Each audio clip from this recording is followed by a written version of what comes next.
Welcome to Fish on Fridays. I'm Al McCauley, and today I'd like you to start out by imagining a few things. Imagine our world and how different it would be without the Renaissance artists, Raphael and Michelangelo and Leonardo da Vinci. Imagine what our world would be like in terms of not having scientists like Sir Isaac Newton and Marie Curie. Imagine American literature without Mark Twain. Imagine the Catholic Church without Joan of Arc. Think about baseball without Babe Ruth. Even recent modern presidential history in the United States. Think about what our situation would be like without the likes of Gerald Ford and Ronald Reagan and George H.W. Bush and Bill Clinton and Barack Obama.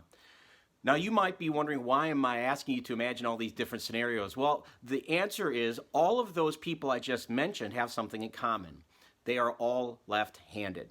And so that's the focus of today's episode on Fish on Fridays, is I want to look a little bit at left-handedness. Now, full disclosure, I'm a lefty, so I'm a little biased with this, and I have some skin in the game. But it's an interesting topic to talk about because, believe it or not, it does connect to our Catholic faith, especially in the scriptures. And so that's where I want to go with this particular episode today. Now, you may wonder, what the heck does this have to do with Christianity, Al, and our Catholic faith? Well, the answer is a lot of the bias, a lot of the oppression, a lot of being ostracized as left-handers, once Christianity becomes the dominant force in the world, in the Western world particularly, a lot of this is going to be fed by an interpretation of a passage from Matthew's Gospel. And you all know this well. This is the judgment of nations. Jesus is talking about the end times. And he's saying that, you're going to be judged on how you treated the least of his brothers and sisters. You know the verses. When I was hungry, you gave me food to eat. When I was thirsty, you gave me to drink. And so Jesus sets that whole scenario up with these verses. I'm reading from chapter 25 of Matthew's Gospel. And I'm going to focus on two verses 32 and 33. And this is what Jesus says. Before him will be gathered all the nations, and he will separate them one from another, as a shepherd separates his sheep. And he will place the sheep at his right hand and the goats at his left.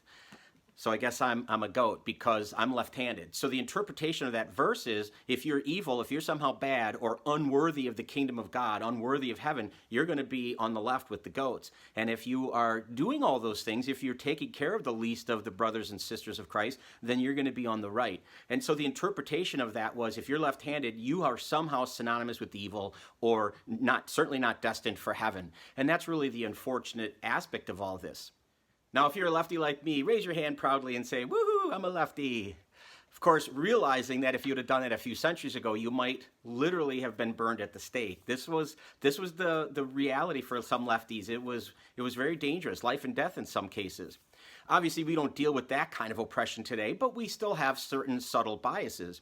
And it's clear by our language and the root words we have in our language. And I'm just going to give you two examples that are the most obvious. We have a French word that we use often in our language, and the word is gauche.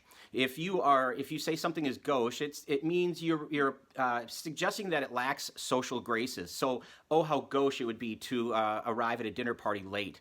The word gauche literally means left.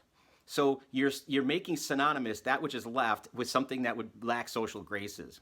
Even more telling, we have an English word sinister, which we all know means evil. Sinister has its root in the Latin, and it means literally on the left. So again, now you're connecting being left-handed with something that's evil, inherently evil. And that's really unfortunate, but as lefties, it's something we have to deal with. If you're a lefty and you're watching this, you know the pain of what it is to try to write on a clipboard with that metal clasp at the top. What a pain that is. You know what it's like when you have to sign your name on a credit card machine. My wife hears me complain about this all the time. You can't sign your name on the credit card machine well because you're left-handed. The infernal smudging you get on the side of your hand from pencil or pen or ink, you know the pain I'm talking about if you're a lefty. If you're a right-handed person, you have no clue what I'm talking about probably. And I'm not surprised by that because 90% of the population is right-handed.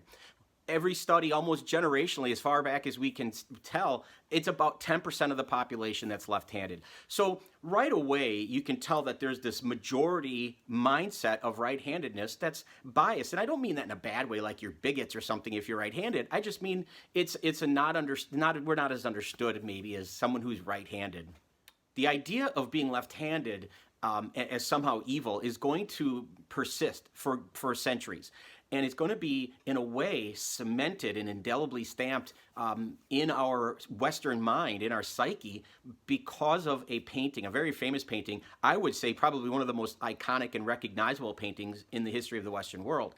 And I'm talking about Leonardo da Vinci's Last Supper. Now, just to give you context, Leonardo wanted to paint the moment where Jesus says, "One of you will betray me." He's at the Last Supper with his 12 apostles.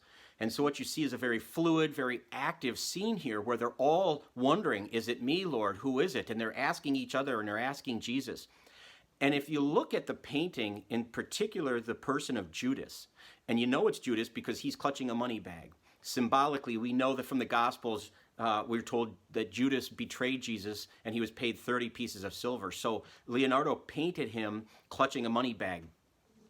He's moving forward in the painting, almost like he's coming out toward the audience. And in doing so, he spills the salt. And this is really important to understand. In the ancient world, even up to through the Renaissance time, salt was very precious. In fact, in some cultures, it was a currency. It was so expensive that you had it in a special vessel, and to knock it over was absolutely careless. And the thought was that Judas, who had been induced by the devil to betray Jesus, must be lurking around, and so it became kind of synonymous with the idea of spilling the salt.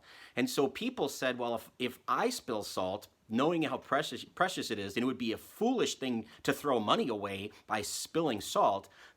So foolish that the devil must have induced me to do it. I should pick some up and throw it over my left shoulder so I can blind him and make him retreat back into the depths. The point of this is, why the left shoulder? It had to be the left shoulder because, again, going back to Matthew 25, the goats are on the left, the evil is on the left. So we today have this, it's almost like a cliche or an idiom or this fable that if you want some good luck, you take a pinch of salt and you throw it over your left shoulder. And the left shoulder, again, is where the devil would reside, trying to speak to you and induce you to do evil things.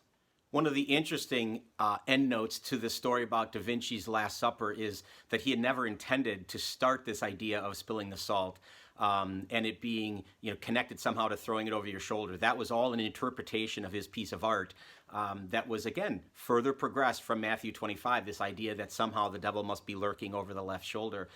It's very interesting. I could say that with some certainty because Leonardo himself, as I had mentioned at the beginning of this episode, he was left-handed, and I'm sure he never would have painted something that would have encoded that left-handed people were somehow synonymous with the devil or evil. Thanks for watching. I hope you found this interesting. If you know somebody or love somebody who's a lefty, maybe you want to share it with them. If you would like to subscribe to our YouTube channel, I would encourage you to do that. You can follow us on Facebook. I hope you will continue to tune in on Fridays for more Fish on Fridays. Until next time, be good to each other, and God bless.